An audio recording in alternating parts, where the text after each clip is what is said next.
Salmo 139, Psalms 139.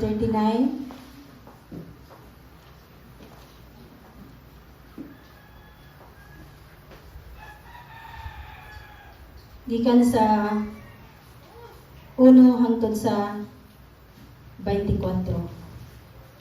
Ato kini basahon sa kinasingkasing gayon. Welcome back to Born to Praise TV channel. We are created to praise and worship God. Usa ka mga pulong nga nagdasig sa kinabuhi ni David. Nganong nasulat man ni David ug unsa man ang aplikasyon sa atong pagkinabuhi karon. Ug unsa man ang angay nato nga mabatunan samtang kita ania karon nga naminimati sa pulong sa Dios. Nagingon diha ang pulong naguluhan kini. Ang Dios nakaila kanako, nakaila usab kanimo. Tinuod ba nga nakaila gayon ang Dios kanato, nakaila na kanimo? Og tinuod ba gayon ang pulong nga ato nabasa? Nga dili ta makatago sa Ginoo. Pero si David, before niya nasulat, doon na siya gitago sa Ginoo. Nga pinakadako nga ang Dios wala na himuon. Doon na siya gitago apan ang Dios nagpadayag. Aron nga si David matauhan. Tungkay si David, usa ka tawo nga gikaybutan sa Ginoo siyang kasing-kasing, di ba? Nakita nato ang history ni David usa siya ka bata nga magbalantay sa karniro. Og nakita nga nato nga sa diyang nangita si Samuel sa angayan niyang dihugan. Wala naapil si David sa panimalay ni Jesse. Tuwa siya sa farm. Og wala siya giapil.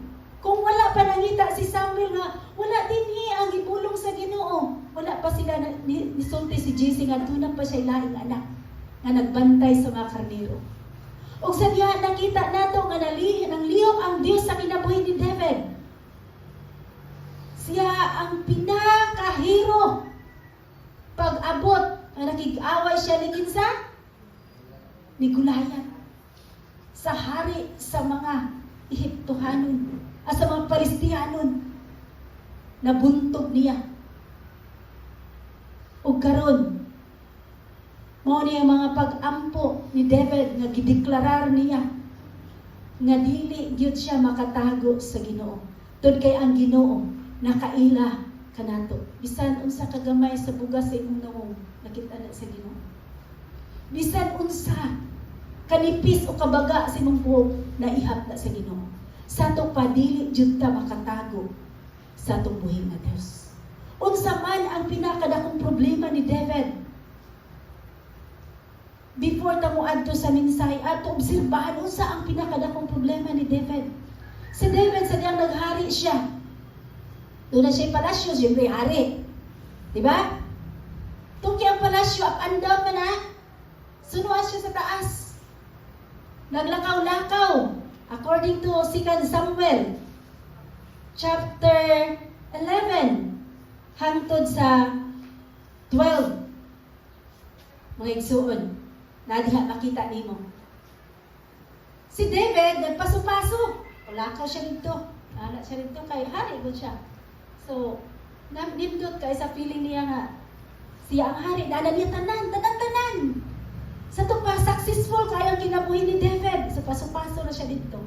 Niya kay naaman. Pag anak niya, pag dungaw niya sa lalong. Kaning babae nga walay ligo, naligo. Tapos, walay atop ang iyang kaliguanan. Kadaghang CR nga na atop dito kung siya naligo sa walay atop. So pag-ana ni David, yan nakitaan. Si Bathsheba. Karon kay si David. Nakakita man ni Bathsheba nga perting bubaha. So kay hari siya, mabuhat niya tanan. Itawag niya yung sulugon, parian sa kuha. So niadto dito si Bathsheba ni David. tungod kay na may asawa si Bathsheba, si Uriah, niya, isog na sundalo, para maangko ni David si Bathsheba, siya gibuhat. Iya gibutang sa frontliner ang buutan nga sundalo na si Urias. So to make the story short, namatay si Uriah. Uriah, namatay siya.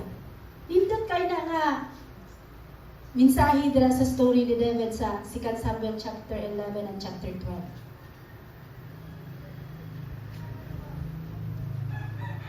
Then, nagpadala ang Dios sa katawo nga si Nathan aron nga tambagan si David. Naghatag pa siya og story kabahin sa usa ka nagatiman og karniro. Nga pag-abot nga karniro nga iya giatiman, pinalangga niya kaayo, gisama niya sa bata, iya gikugos-kugos. Pag-abot sa bisita, ato yang giatiman maupay gitinguha ihawon. So the story si Nathan dito ni David. Nasuko si David, ganun mo ipaihaw tong pinalangga kayo sama sa bata. Sa ingon ni Nathan, ikaw na natawo na nag-ihaw na ikaw. So natauhan si David. Sa gibuhat ni David, niya giangkon ang asawa ni Uriah. Siyempre, kigdulong siya na buntis si Bathsheba. Pagkabuntis, wala na himot ang Diyos. So si David, dunay kaguol pagsulti ni Nathan. Ngayon siya, nakasala ako sa Diyos. Ngayon si David,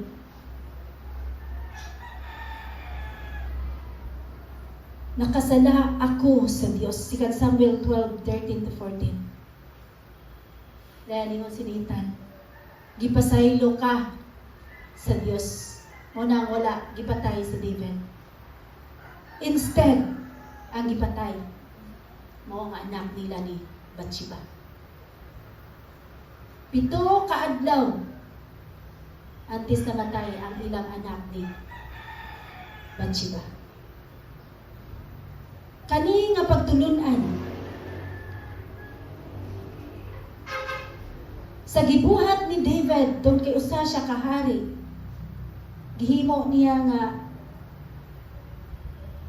gibuhat, doon kay hari siya basi maano na siya sa Diyos, maukira ang Diyos. Pero wala na himot ang Diyos. Nagatubang siya og consequences. Og iyabot na itago. Pero ang Diyos, wala niya gitugutan mabuhi ang ilang anak. So nagbangutan siya samtang nagsakit ang iyang anak. Wala siya kaon. Sige siya, nagbangutan siya nga, wala tanan. Pagkamatay siyang anak, diya pa siya naligo, ni kaon. O nag-adto sa templo, nagsimba sa buhing na Diyos. Pero wala na, patay ng bata. So sa atong pagkinabuhi, adlaw-adlaw, bisan na sayra nato, ningon sa bersikulo 1, ako ni gibahin gikan sa 1 hangtod sa 18, ako gibahin og 4. Ang gikan sa 1 hangtod sa 6, ako gi butangan dinhi og ang Dios nasayod sa tanan. Sa bersikulo 1, ningon ang Dios, pasalamatan ningon ang Dios sa 139, o Ginoo, gisusi mo ako og nakaila kagayod kanako. Munang sulti ni David. Sa atong pagkinabuhi, nakaila ang Dios kanato. Maunang nasayod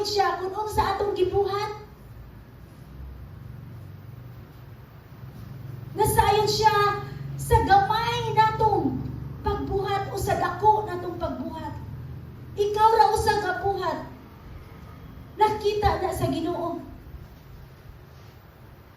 Ang panahon nato karon, usahay nag-aari sa itong kinabuhi, okay ra. Okay ra gyud ni. Pero ang pangutana, okay ba sa Dios? Okay ba sa Dios? Timani gamay nga sala o pinakadakong sala, managsama ra. Una ito'y butang sa itong una-una.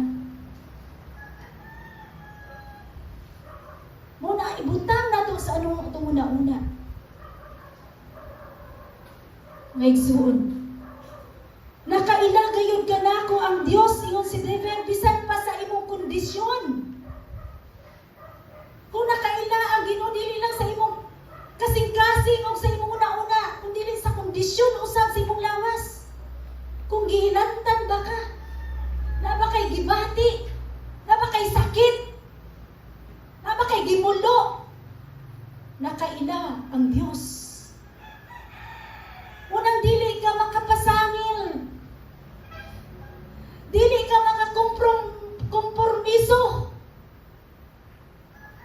dili ka mo promise. Kaya ang Diyos nakaila gayon. Ato hinumduman.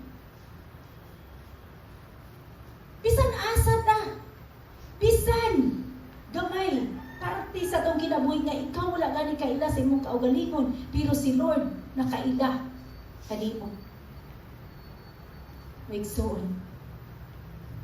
Ningon siya sa Diyos, gisusin mo ako.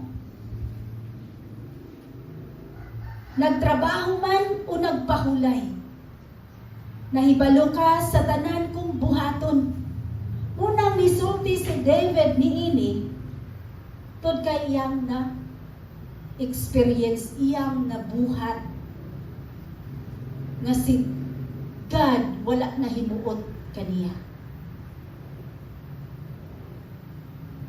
So karon, samtang ato gibasa ganiha ang pulong sa Ginoo, gikan sa unang sa 24, ikaw wala kasuta pag-ayo sa imong kaugalingon, ako wala kasuta, pero si Lord nasuta niya pag-ayo, nailhan kita niya pag-ayo. Og nasayod ang Dios nga kitang tanan nga niya diri karon, do natay gitako sa iya. O nang angayan natong dugmukon sulod sa atong kasing-kasing, aron dili kita muani og consequences. Ngaigsoon. Yun siya sa 3, nasayod. Thanks for watching. Please like, subscribe, and bell all for more updates.